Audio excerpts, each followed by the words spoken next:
Hola a todos. Esta es la ayudantía número 12 sobre ecuaciones diferenciales parciales. Vamos a empezar. Bueno, el problema 1 nos pide hallar la solución de la función u, que depende de x y t, y que está definida por las ecuaciones que nos dan ahí. Bueno, lo que vamos a ocupar va a ser principalmente el método de separación de variables en todos los ejercicios, ya que eso es como el tema principal de la ayudantía. Bueno, aplicamos ese método en la primera fórmula que nos dan. Bueno, en realidad sacamos primero las dobles derivadas de u en xx, en xt, en tt, y nos dan las notaciones correspondientes. Entonces, ¿cuál va a ser la solución de respecto al método de separación de variables? Va a ser la sumatoria desde 1 hasta infinito de la multiplicación de las funciones m y las funciones n en este caso, una que depende de x y otra de t. Entonces, bueno, reemplazamos los términos que calculamos, la doble derivada, eh, que están aquí arriba. Aquí, estas las reemplazamos en las ecuaciones que nos dan acá. Entonces, por ejemplo, la primera nos quedaría 1 de t menos 1 más 2t por u y la doble derivada de x igual a 0. Entonces eso al hacer la notación con la separación de variables nos quedaría de esta forma. Luego podemos despejar y dejar una a cada lado, una variable a cada lado, y nos queda lo que está aquí. La doble derivada de m que depende de x y partido en m de x. Y la derivada en t de n partido en 1 más 2t por n que depende de t. Bueno, luego esto en el método tienes que igualarlo a dos constantes, esa constante es menos lambda. Entonces ahora las trabajas por separado. Trabajas esto por una parte y luego lo siguiente. Entonces, ¿qué tenemos? Tenemos, si despejamos esto y lo tiramos todo hacia un lado, tenemos la doble derivada de m más m por lambda, igual a 0. Y hacemos lo mismo con la otra fórmula, la otra ecuación, perdón, y nos queda lo que tenemos acá. Bueno, en el paso siguiente podemos evaluar las condiciones de borde que nos dan en el ejercicio. También reemplazando con la separación de variables. Entonces, en este caso, nos dicen que u evaluado en 0, t, y también la derivada en x de u evaluado en pi, t es igual a 0.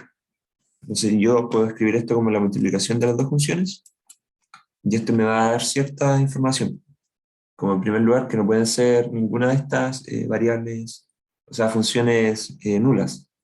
Entonces, aquí lo único, por ejemplo, que puede hacer que esto valga 0 es la función que está evaluada en 0. Porque si n que no está evaluado, que está con t, fuera 0, tendría soluciones nulas y eso no me sirve. Entonces, ¿qué nos dice lo de acá? Nos dice que m evaluado en 0 es igual a 0. Y en este caso, la derivada de m evaluado en pi tiene que ser 0, para que dé 0, la multiplicación. Y eso es lo que nos llegamos a. Bueno, entonces, ¿qué vamos a hacer? Vamos a utilizar esto, ese método para sacar al tiro las soluciones, los autovalores y las autofunciones de ciertos tipos de ecuaciones diferenciales. Las que están acá, por ejemplo, son las más conocidas, estas son como de memoria, por decirlo así. Si tengo esta ecuación diferencial y me dan estas condiciones, este es el autovalor y esta es la autofunción. Y así sucesivamente con cada uno.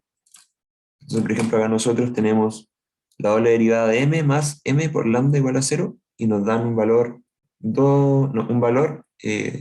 inicial igual a 0 y una derivada también, o sea, la función evaluada y también la derivada evaluada nos da igual a 0. Entonces eso es una de las que está acá. Creo que sería, sí, es esta. Entonces esa ya sabemos el autovalor y la autofunción, y nos daría lo que está aquí, abajito, solo por formulario. Bueno, esto igual tiene un procedimiento detrás, después en otro ejercicio más adelante lo vamos a hacer, que corresponde a calcular los posibles valores de lambda respecto a la ecuación característica de la ecuación diferencial. Pero por ahora solo vamos a ocupar como de memoria los autovalores y autofunción en este ejercicio. Entonces, tenemos eso, sacamos el autovalor y la autofunción y ya tenemos una solución para esa ecuación diferencial. Ahora tenemos que aplicarlo a la siguiente, porque esto lo aplicamos para la función n, que depende de x. Y tenemos la función n que depende de t, que tiene que cumplir también ciertas restricciones que nos dan aquí arriba, lo que está acá. Entonces, ya tenemos el lambda, y podemos resolver la evaluando ese lambda dentro de la función, porque el lambda tiene que ser igual para ambos, en esta ecuación diferencial. Entonces, ¿qué hacemos? Reemplazamos el lambda acá, el que calculamos anteriormente, por formulario, y podemos llegar a lo que tenemos aquí. Bueno, acá tenemos una derivada de una función partido en la función, eso es el logaritmo natural de la función, que sería lo que tengo acá. Y bueno, integrando en t aquí tengo un t por 2, por lo que me quedaría t cuadrado más 1, que sería un t. Bueno, y esto es una constante, así que queda más c. Entonces, esta sería la solución para esta función. Por lo tanto, como dijimos antes, cuando hacemos separación de variables, la solución final va a ser la sumatoria de 1 a infinito de n por la multiplicación de ambas funciones que encontré. Pero aquí falta información todavía. Por ejemplo, el c no lo conozco y el c no lo conozco. Claro. Bueno, y también pueden haber valores de n que sean nulos o simplemente solo uno de ellos me importe y no me importe toda la sumatoria. Entonces, ¿qué vamos a hacer? Vamos a evaluar las condiciones que nos dan, las que faltan. Que sería, bueno, sería esta de aquí. Esta no la hemos ocupado. Que nos dice que u evaluado en x,0 tiene que ser igual a 3 seno de 5x partido en 2. Entonces, esto no. Claro, entonces la función evaluada en eso tiene que ser igual a eso, pero a la vez es igual a la sumatoria de esto. Entonces, tenemos que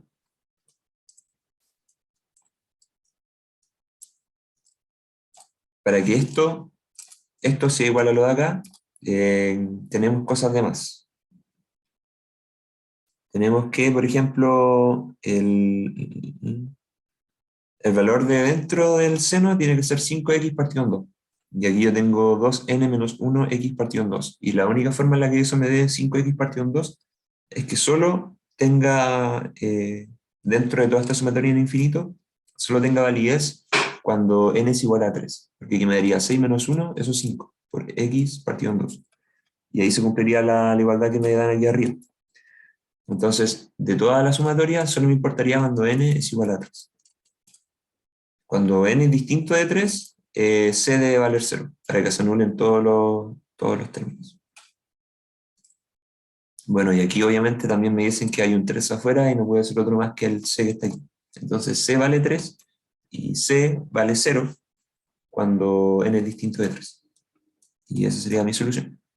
Por lo tanto, si solo evalúo el término cuando n es igual a 3, llegaría al siguiente término que está aquí. Ya que este término es 0, porque estoy evaluando cuando u está evaluado en x y 0, ese término por eso no aparecía acá, porque eso era 0. Y solo me queda eso. Pero entonces ya con eso despejado, tengo la constante que me faltaba y los términos de n que me importan, que era solo cuando n era igual a 3. Entonces aquí me queda la expresión final que andaba buscando, la solución del problema. Bueno, en el ejercicio 2 me piden resolver este sistema de ecuaciones diferenciales. Ya, bueno, aplicamos de nuevo un método de separación de variables. Ponemos las expresiones otra vez. Y, bueno, reemplazamos en la ecuación que está aquí arriba. Fijarse que esto va desde 1 hasta e elevado a el x. Bueno, esto también. Ese es su dominio. Entonces, reemplazamos en la fórmula, o sea, perdón, en la ecuación que está aquí arriba, hacemos la separación de variables y nos queda lo que tenemos anotado aquí. Entonces, igualamos, como dice el método, a menos lambda. Eso es lo más mecánico del problema. Y tenemos estas dos igualdades, esta y esta. Bueno, entonces podemos aplicar la condición de orden, donde tenemos que u evaluado en 1, t es igual a u evaluado en e elevado a e, t, y eso es igual a 0. ¿Qué implica eso? Como esta es una multiplicación de funciones, ahora, estos términos que están evaluados en t, o sea, que dependen de t, no pueden ser 0 porque serían nulos, como dijimos antes. Entonces, los únicos que pueden ser nulos puede ser ese, el m evaluado en 1 y el m evaluado en e elevado a e. Eso ya lo que está. Entonces ya sacamos un poco más de información. Pero con esa información tenemos que resolver la ecuación que nos dieron aquí, a la que llegamos acá arriba, y sea bastante complicada. ¿Ya? No es como algo que pueda llegar y sacar del formulario como el anterior. Entonces aquí sí necesito hacer todo el procedimiento que va detrás del formulario de antes. Ya, primero veo que está complicado cómo poder sacar la ecuación característica, por lo que voy a hacer un cambio de variable conveniente. En este caso, x igual a e elevado a z. Z cualquier variable, ¿no? Entonces, así tengo lo siguiente, que la derivada de x en z es igual a e elevado a z, y si e elevado a menos 1, la derivada de z en x es igual a e elevado a menos z. Podemos reemplazar esto en la ecuación que tenemos aquí arriba, en la igualdad, y llegamos a esto que está. Bueno, x elevado al cuadrado sería e elevado a 2z. Y la doble derivada de m en x sería la derivada en x de paréntesis. Todo esto estoy derivando. La derivada de m en z y z derivado en x. Esto por la regla de la cadena, básicamente. Más 3x, que en este caso serían 3 por e elevado a z. La derivada de m en x sería la derivada de m en z y la de z en x, por regla de la cadena. Y 1 más lambda por mx. Bueno, eso sería lo que está acá. Eso se mantiene.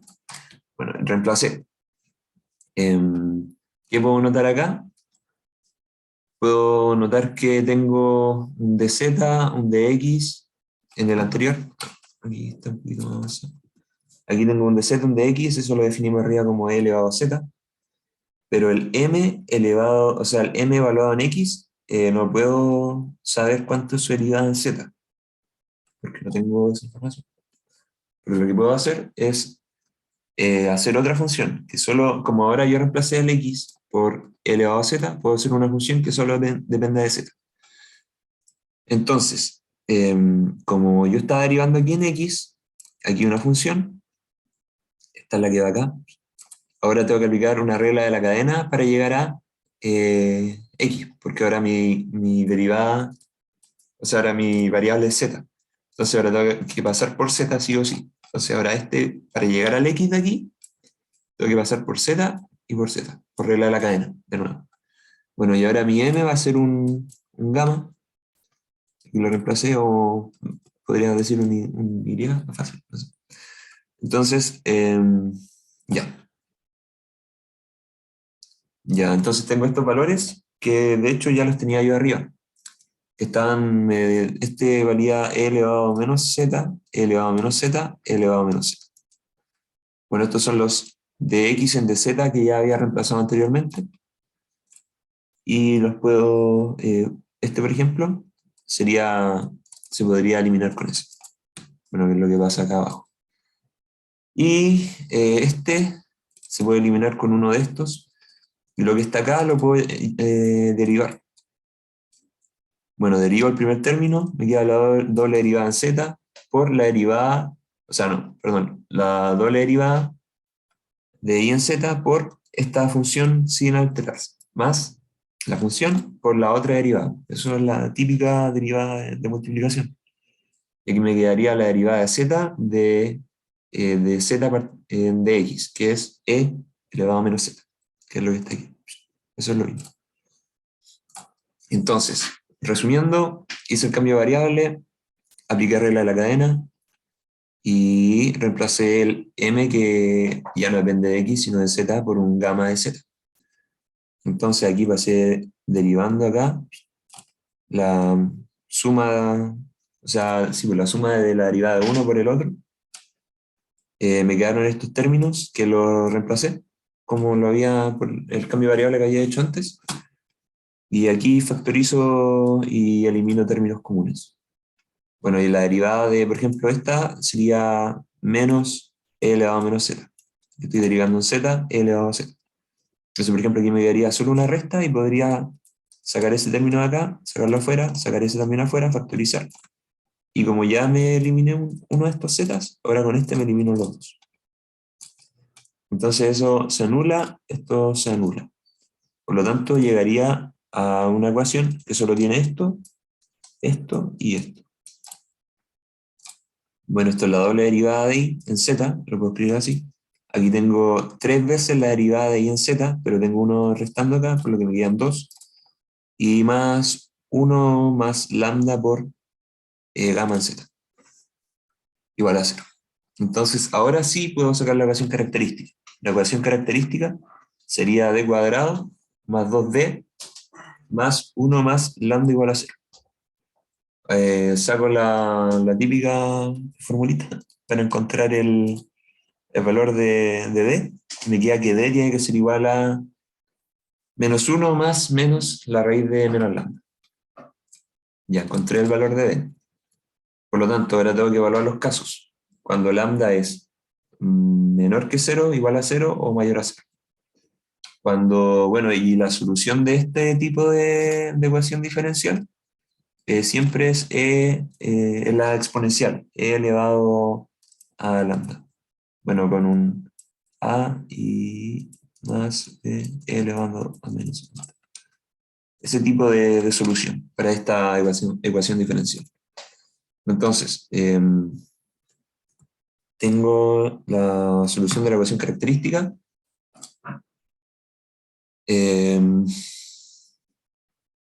Ya, y aquí también evalúo un punto de control.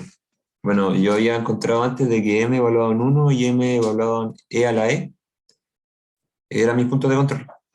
Pero ahora, como hice un cambio de variable y dije que x era igual a e elevado a z, entonces ahora tengo que hacer la igualdad. Entonces cuando x vale 1, e elevado a z va a ser que z sí o sí tenga que valer 0, porque e elevado a 0 es 1. Entonces aquí, por ejemplo, aquí ya me quedaría el gamma ahora evaluado en 0, ya no sería m evaluado en 1. Y hago lo mismo acá, e elevado a e tiene que ser igual a e elevado a z, por lo tanto z es igual a e. Por lo tanto, gamma evaluado en e tiene que ser 0, que era lo que habíamos llegado anteriormente, aquí arriba. Es lo que está aquí atrás. Eso que está ahí. Entonces, llegamos a eso y ahora proseguimos con los casos. Bueno, cuando es menor que 0, está la solución real, porque aquí tengo un menos lambda, o sea, es negativo, y como lambda es menor que 0 me daría positivo. Eso sería lo que tengo acá. Bueno, y esta era la solución de la ecuación característica. Y entonces tienen que cumplirme estas restricciones que había encontrado antes. Veo si cumple las restricciones cuando lambda es menor que 0. Si evalúo en 0, me da 0, y eso implica que sí o sí, esto al ser 0, me queda solo la suma de C1 más C2. Y eso tiene que ser 0.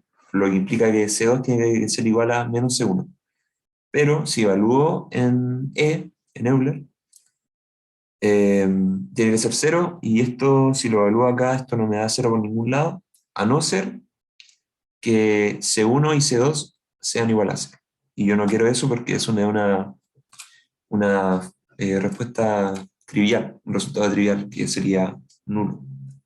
Y eso no me sirve, no me da información. El segundo caso es que lambda es igual a 0. Si lambda es igual a 0, me queda menos z, eh, más z por C2 por e elevado a menos z. Hago lo mismo, evalúo en 0, eso me implica que C1 tiene que ser igual a 0. Si evalúo en E, en Euler, tiene que ser 0, y eso implica que C2 ahora tiene que ser 0. Entonces no pueden ser los dos 0 al mismo tiempo, porque todo esto sería 0. Así que ese caso tampoco me sirve. El tercer caso, cuando lambda es mayor a 0, es la solución imaginaria. Y aquí yo lo puedo escribir como coseno y seno. Entonces llego hasta, bueno, esto ya es como de memoria después también. Como que para lambda mayor a 0 es como siempre la misma solución. Entonces evalúo, a ver si me funciona esto. Evalúo cuando es 0, el seno se me va. Y me queda esto igual a 1, por lo tanto me queda solo C1 por coseno de 0. Eso implica que C1 tiene que ser 0. Ya, entonces, todo este término ya se va. Veamos si este se mantiene, si queda. Entonces, evalúo en Euler igual a 0, y me queda la siguiente expresión. Bueno, y aquí yo no quiero que C2 sea 0, porque ahí se me anularía todo. Pero puedo hacer que sea 0 a través del seno. ¿Y cuándo ocurre esto? Cuando lambda cumple la condición de que raíz de lambda por e, que es lo que tengo aquí adentro, es igual a n de pi. Ahí siempre seno va a ser 0. Para que ocurra eso, lambda tiene que ser igual a n por pi partido n elevado al cuadrado. Y eso sí es una buena solución para mi problema. Entonces, de esta forma, puedo llegar a que la solución de gamma va a ser igual a lo que tengo, que sería e elevado a menos z por seno de n pi z partido n, y eso evaluado en el m, sacando el cambio de variable que hicimos, me quedaría como seno de n pi por logaritmo natural de x partido n por partido en x, todo partido en x. Eso por el cambio de variable, que pusimos que x era igual a e elevado a z. Y si yo lo reemplazo acá, me da el resultado. Bueno, ahí encontramos la función m, que sería la que está ahí. Ahora nos falta la otra función, en t en este caso, o n. Bueno, aquí lo sigue haciendo con t. Ya, pero la otra función, que es la que está acá. Bueno, esta es una solución conocida. De hecho, la que ocupamos en el problema número 1, que sería simplemente una constante por coseno, raíz de lambda por t, más otra constante por seno, raíz de lambda por t. Tengo una condición aquí de que evaluado la derivada en t, evaluada en 0, tiene que ser igual a 0. Entonces yo aquí lo puedo derivar.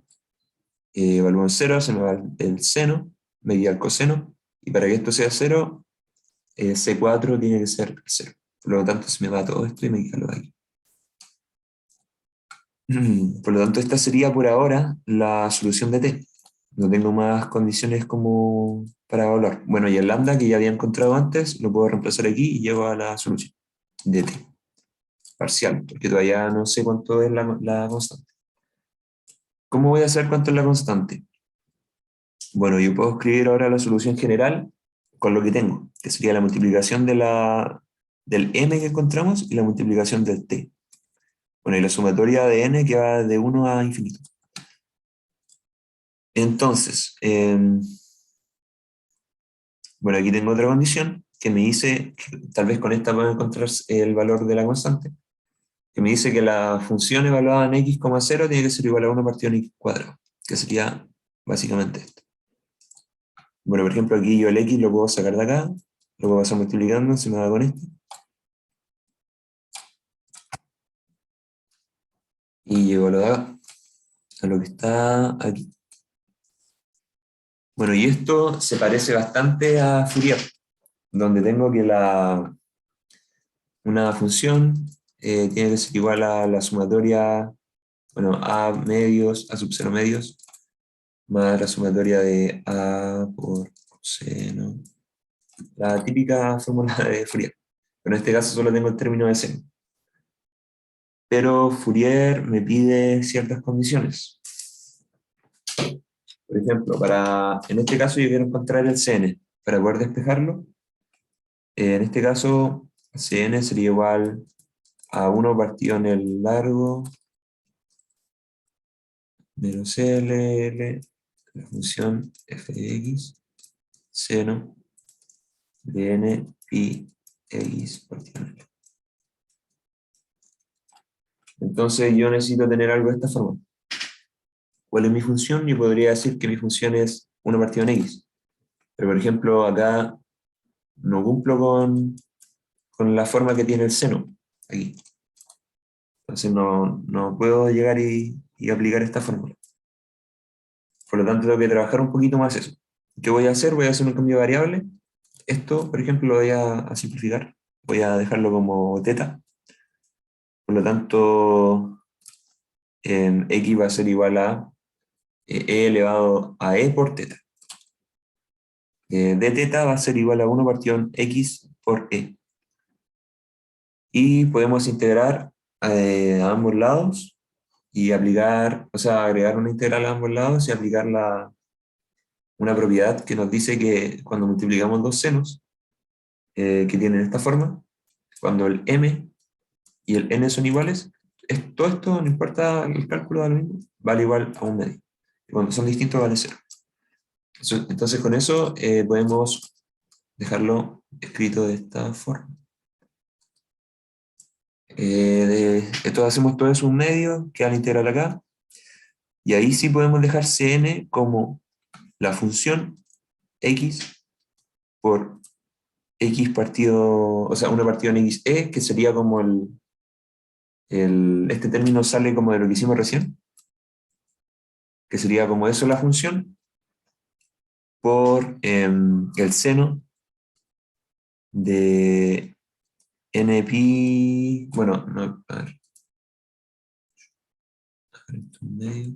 Ah, no, aquí, y aquí me queda un medio, esto lo paso como un 2. Bueno, aquí tengo la función, esta sería f de x, este sería seno de n pi x partido en L, en este caso L vale 1, entonces es lo que tengo acá. Y por 2 me ayuda en el tema de que la función es 1 partido en L, de menos L a L. Entonces eso es lo mismo que 2 veces desde 0, es como simétrico. Bueno, aquí tengo la función f de x en la fórmula, que sería 1 partido en e elevado a e por teta, y el seno de n pi x partido en L, que eso es el seno, en Fourier. Entonces ahora sí tengo esa fórmula. Entonces ahora puedo revertir el cambio de variable y me quedaría de esta forma acá. Desarrollo la integral y llevo el resultado que tengo aquí abajo.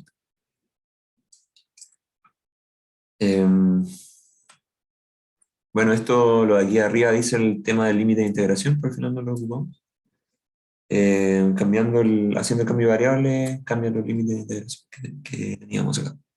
Entonces encontramos Cn aplicando Fourier y llegamos al fin al resultado del U, la respuesta que estábamos buscando, que sería la sumatoria de 1 a infinito de todo este valor que es Cn por las dos funciones que habíamos encontrado. Esta es la que dependía de t, esta es la que dependía de x. Y eso sería el ejercicio número 2. El ejercicio número 3, hallar la solución de esta EDP. Bueno, separación de variables, nuevamente. Aquí está más simple el sistema, la EDP. Y llegamos a las dos igualdades que tengo acá. Bueno, esas son conocidas también. Tenemos las condiciones de borde que nos dan, donde m sub 0 por nt es igual a o sea, m evaluado en 1 por nt. Ya lo que tengo. Bueno, y la derivada de 0 y en t igual a la derivada en 1 y en nt.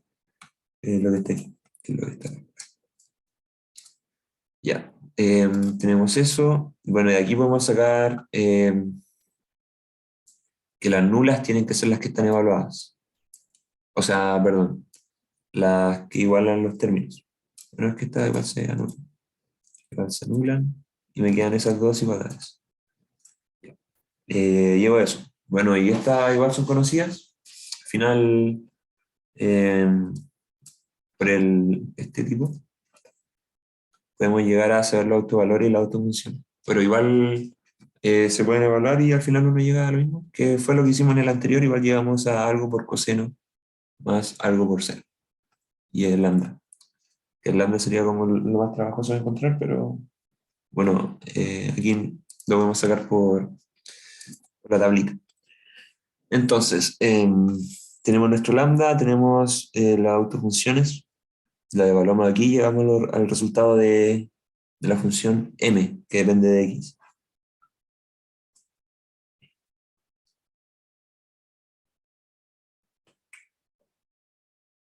Ya. Ahora nos toca analizar n. Bueno, en n reemplazamos el lambda, que era igual para ambos, y igual llegamos a esta fórmula de acá. O sea, perdón, está igual.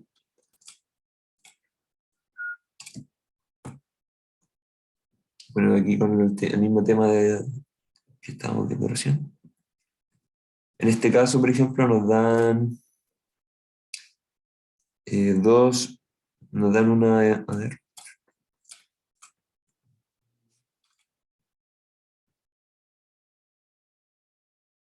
claro, aquí nos igualan la misma función evaluada con dos valores distintos, la función normal y la derivada.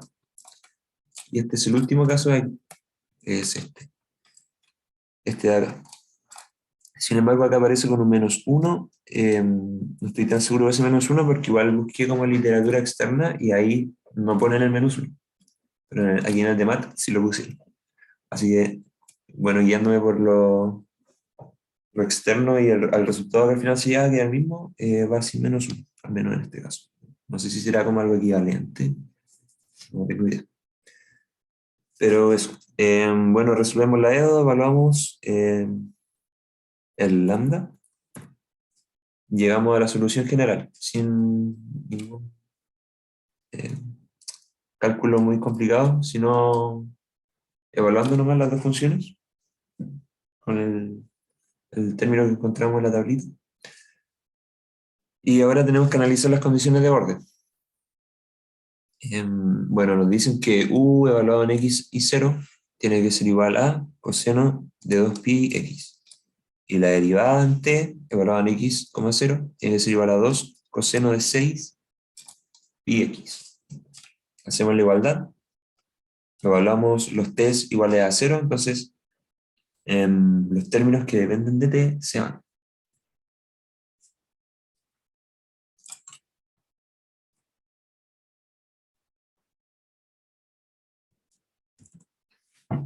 Ya, si se van esos términos. Em,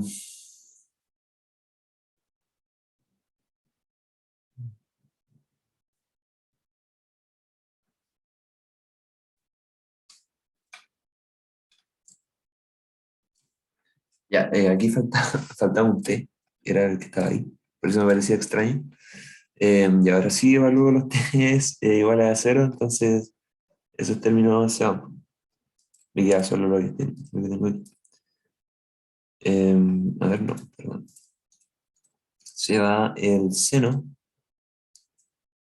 con el... Sí, se va el seno, no. En este caso. Claro, y este me quedaría como Cn por... Sí, porque este me daría 1, este me daría 0. Y ahora sí, y el Cn me queda multiplicando los dos términos de acá, de aquí adentro. Entonces, como me dicen que tiene que ser igual a coseno de 2πx, solo tiene que sobrevivir este término. Por lo tanto, bn por cn tienen que ser iguales a 0. Y el b, o sea, el an por cn tiene que ser igual a 1. Entonces, este es por... Listo. Bn por cn igual a 0 y an por cn igual a 1. Claro. Y nos dicen que tiene que ser igual a 2πx. Por lo que aquí adentro tiene que ser igual a, igual tiene que ser igual a 2πx, por lo que n tiene que ser igual a 1. Por lo que sí o sí, el único n que me importa es el n igual a 1, en este caso. Y para la derivada, hacemos lo mismo, igual se va al, bueno, ahora que se va al otro término, no se va al seno, porque ahora lo derivo, me queda como coseno, que se me va este. Bueno, al final me queda, ya, eso tiene que ser igual a 2 coseno de 6πx. Y me queda al final el an por dn, porque esto ahora es coseno, pasa como coseno, y me queda coseno de 2nπx por, bueno, esto sería 1, ¿no? Me quedaría el d, pasaría el d multiplicando. Y el b tiene que ser 0, porque no tiene que haber cero, cero.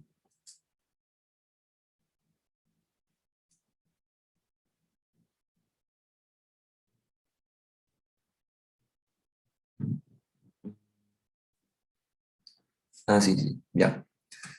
Claro, no tiene que haber un seno, pues solo un coseno, entonces el b es igual a 0. Entonces al final me queda dn por an, y eso me tiene que dar igual a 6πx dentro. Por lo tanto, aquí solo me interesa cuando n vale 3. Y para que aquí me quede un 2 afuera, me tiene que dar 1, la multiplicación de an por dn me tiene que dar igual a 1 partido en raíz de 1 partido en 3 raíz de 2 por pi. ¿Por qué me tiene que dar eso? Me tiene que dar porque estoy derivando, bueno, derivé, ahí aquí igual me va a salir algo hacia afuera, me va a salir lo que tengo acá, toda la multiplicación, que todo lo que multiplicaste, que es lo que queda afuera. Entonces tengo estas dos funciones, una donde solo me importa cuando n vale 3 y en otra cuando n vale 1. Por lo tanto, cuando hago la multiplicación, yo sé que el bn vale 0, el cn también, y solo me va a quedar la multiplicación de an por dn. Por lo tanto, cuando evalúe ahora en t, me va a quedar el valor del coseno.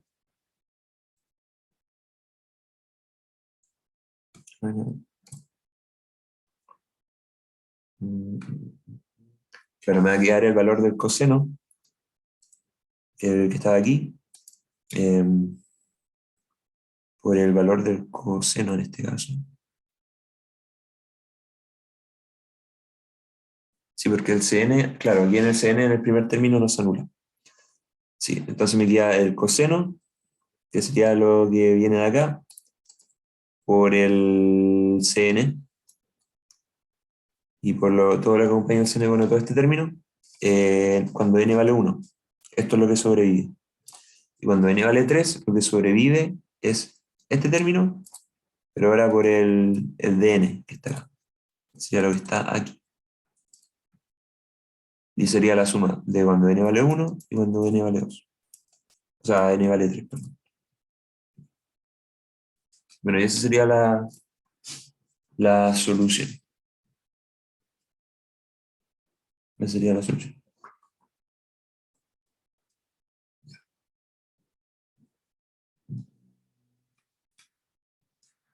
Entonces, ya resumiendo lo último, que igual estuvo un poco confuso, pues las condiciones iniciales llevan que el BN es 0, no existe.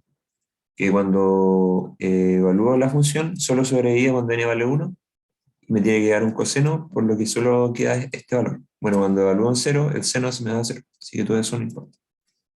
Me queda este valor, que es el que multiplica acá. Por lo tanto, cuando n vale 1, el primer término de la sumatoria, me queda la multiplicación de estos dos. Y yo sé que a n por cn tiene que ser igual a 1, por lo que me dicen aquí. Por lo tanto, la multiplicación de ambos términos, cuando multiplico las funciones, me da 1 acá. Me queda 1 multiplicado esto por la multiplicación de esto, cuando n vale 1. Entonces, por eso tampoco hay un n aquí adentro, porque este es 1. Cuando n vale 3, me queda el término de acá por el de acá. Y yo sé que la multiplicación, por lo que me dicen acá, me tiene que dar 1 partido en raíz de 2 pi, porque lo pongo acá. Bueno, este pi tiene que ir arriba. Y la multiplicación de la función, que en este caso sería coseno lo mismo, pero ahora con el n evaluado en 3, por lo tanto sería 6 pi x.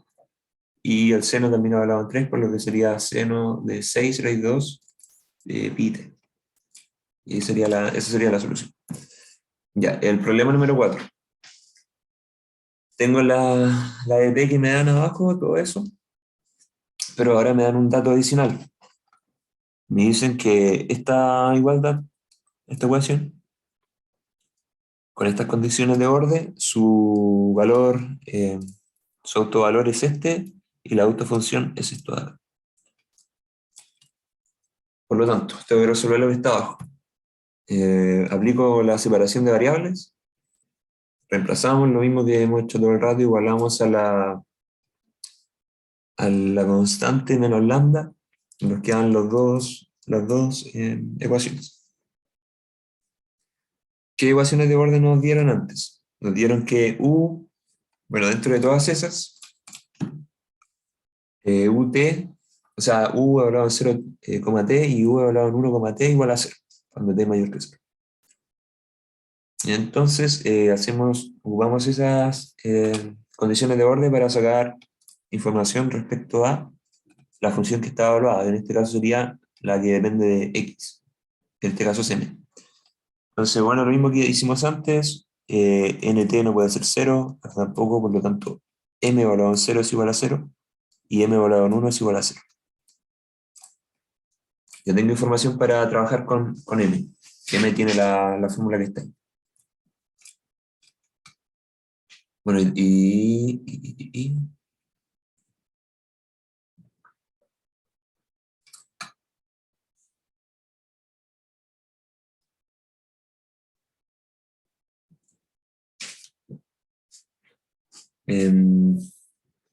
aquí nos dieron con la información que nos dan aquí arribita. Bueno, x es m, básicamente. Aquí igual esto es lo mismo que m que yo anoté antes. Porque x es la función que depende de x, chiquita. Entonces, yo sé que evaluado en 0 y evaluado en 1 es igual a 0, lo que hicimos recién. Y la información que me dan los autovalores, el autovalor es este y la autofunción es esta. Por lo tanto, al analizar la otra función que depende del tiempo, yo puedo reemplazar el lambda, que va a ser el mismo. Lo evalúo acá. Bueno, yo sé que este tipo de EDP tiene o sea, esa EDO, perdón, tiene esa solución. Ya la hemos visto varias veces ya. La constante por coseno más otra constante por seno. Y la función hablaba en raíz de lambda por t. Bueno, y metí el lambda, que está acá. Lo metí acá y lo metí acá. Ya, hasta ahora he hecho eso nomás. Entonces la solución va a ser la multiplicación de la autofunción que ya me dieron, que era la que dependía de x, que es esta. Esta es lo que me da en el dato. Y la otra es la función, la solución de esta función, o sea, de esta ecuación, y con el lambda que me dieron, evaluado también. Y acá también. Entonces, tengo la solución general. Nos dan condiciones iniciales, más condiciones, que eran las que aquí x, u evaluado en x, 0 igual a 0, y u evaluado en x, 0 esta es la derivada en t, que faltaba ahí el t, es igual a e elevado a 3x partido en 5, con un x que va de 0 a 1. Entonces, vamos a ocupar esas condiciones iniciales para sacar valores, despejar y llegar a una solución más limpia que lo que tenemos aquí arriba. Para que esto sea cero, bueno, evaluamos todos los términos que tienen t, se van los términos que tienen t, que en este caso serían el seno, me daría 0, el coseno me daría 1, por lo que me quedaría solo a n multiplicando la ecuación que depende de x, o sea, la función que depende de x. Entonces me queda lo que tengo acá. Para que eso sea 0, sí o sí la constante a n tiene que ser 0. Por lo tanto, todo esto se va. Entonces, ¿qué nos queda? Tenemos que hasta ahora ya con lo que eliminamos sería la solución general, la sumatoria de la función que depende de x por la que depende de t, pero ahora solo el término del c. Y ahora tenemos otra condición de orden, la derivada. Que la derivada evaluada en x, 0 tiene que ser igual a e elevado a 3x partido en 2. Entonces, ¿cuál es la derivada de esto? Derivamos el seno, nos da coseno por lo que está aquí adentro, pasa afuera multiplicando, por la función que depende de x, que en este caso sería una constante, ya que no depende de t, se mantiene igual. Entonces, ahora evaluamos los términos que dependen de t en 0. Y llegamos a lo siguiente. Bueno, todo este coseno va a ser igual a 1. Lo que me queda de bn por la constante que saqué de adentro cuando derive, por la función que depende de x. Y al despejar, se me da s con s, porque son el mismo término, y me queda que 1 tiene que ser igual a la sumatoria de n, que va de 1 a infinito, de bn por raíz de, el término que está aquí, por seno de nx, ya sea pi en x. Y a mí me dijeron antes que mi dominio era de 0 a 1. Y aquí yo puedo notar que esto es como que si estuviera partido en el dominio, ¿no? En el L, cuando ocupo Fourier. Y eso es 1.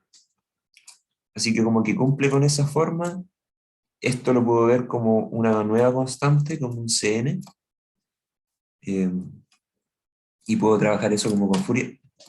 Eso es lo que vamos a hacer para llegar a la solución. Entonces, tengo ahora una nueva... A ver, ¿dónde estaba yo? Yo estaba... Entonces ahora tengo una nueva constante. Bueno, yo sé que Fourier tiene esta fórmula. En este caso solo sobrevivió el término con seno, que sería el término de acá. Y yo sé que para encontrar ese valor, tengo que llegar a esta fórmula de aquí. Entonces, ¿cómo despejo el Bn? Lo puedo despejar así, con lo que tengo acá. Pero tiene que cumplir esa forma. Y en este caso sí la cumple, porque como el dominio de x va de 0 a 1, aquí es lo mismo, partido en L. Entonces, ¿cuál va a ser mi función? F de x. Estos términos no los tengo. Mi función f de x va a ser igual a 1. Mi bx va a ser igual a bn por la raíz de todo f. Y mi cn, o sea, mi seno, perdón, va a ser igual al seno que está acá. Entonces yo sí puedo aplicar al tiro directamente la fórmula de Fourier. No como en el ejercicio 2, donde tuvimos que hacer unos cambios de variables antes. Entonces, ¿qué vamos a hacer? Aplicamos Fourier. La constante, o sea, constante entre comillas, el coeficiente más bien dicho, va a ser igual a 2 veces partido en el dominio, que va a ser 1. La integral que va de 0 a L, que en este caso iría de 0 a 1, por la función, que es 1, por seno eh, de n por pi por x, en dx. Y bueno, integro eso y me queda esta función de acá. Esta también es un n. Ya. Entonces, llegamos al valor de la constante, o sea, perdón, del coeficiente por esto, entonces esto lo puedo pasar hacia el otro lado, y me queda la siguiente que tengo acá. Si n es par, el b va a valer 0, en este caso bn. Y si es impar, me queda el valor de acá, bueno, dividiendo todo esto me queda la expresión que tengo por aquí. Entonces, llego a la siguiente ecuación, o sea, función general. La solución general del ejercicio sería el término que la función que dependía de x por el seno, por el coeficiente que todavía no encontrábamos, que era este, que sería todo lo que tengo yo aquí. Y esto con el n que va de 1 hasta infinito. Bueno, escrito de forma, el n escrito de forma impar, que sería 2n menos 1. Y esa sería la solución del ejercicio número 4.